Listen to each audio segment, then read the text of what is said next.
The complex Star Trek IV project is still stuck in developmental limbo and is the ideal substitute for it. The fourth Star Trek film, directed by J.J. Abrams, was supposed to come out in December 2023, but Paramount quickly removed it off their list of future films. Many prominent Hollywood figures, including writer-director Quentin Tarantino and actor Chris Hemsworth, have worked on the project, although a finished product has not been yet released. While on the Emmy campaign tour for Star Trek, Picard, several publications, including IndieWire, interviewed actor Patrick Stewart.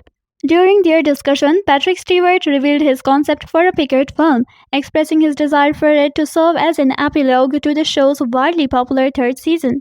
In light of the lack of progress on Star Trek IV and the popularity of Picard Season 3 in the run-up to the Emmys, Patrick Stewart's proposed movie might be the ideal way to revive the Star Trek series on big screen. For your consideration is now airing for Star Trek. Picard Season 3 and the season finale was advertised with a stunning digital billboard in Times Square. Unquestionably, Star Trek's most popular brand is the follow-up series, Star Trek. The next generation trying to capitalize on that momentum with the fourth season of Picard could be a mistake, but from a storyline standpoint, a 2-hour film would be more manageable, as Patrick Stewart suggests there is enough for one more adventure. But the plot must be flawless to honor the beautiful ends that the TNG characters received in Picard Season 3. Top Gun Maverick and Avatar. The Way of Water, two films that capitalize on audience nostalgia for the original film while taking things in a fresh direction, both fared very well at the box office. Similar things may be done in The Last Star Trek, the next generation film, which would capitalize on viewer nostalgia for the 90s TV program, and films like Star Trek First Contact. It may succeed if it developed a compelling tale that didn't require a large audience to watch 30 episodes of Picard. In 2016, Star Trek Beyond was released in theaters to mark the 50th anniversary of the franchise and 50 years of innovation.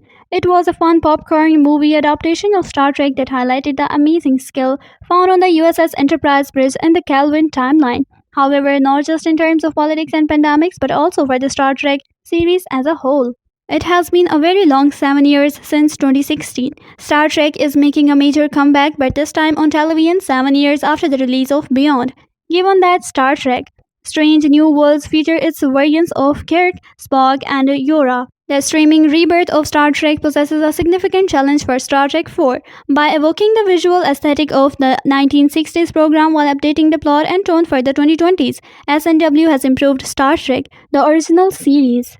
Despite having a lot of affection for the Kelvin crew, Strange New Worlds does what J.J. Abrams' Trek's films did for the first time in the mid-2000s. As a result, it's difficult to understand how they fit into the current series. Maybe it's about time a Star Trek Picard film brought the beloved USS Enterprise franchise back to the big screen.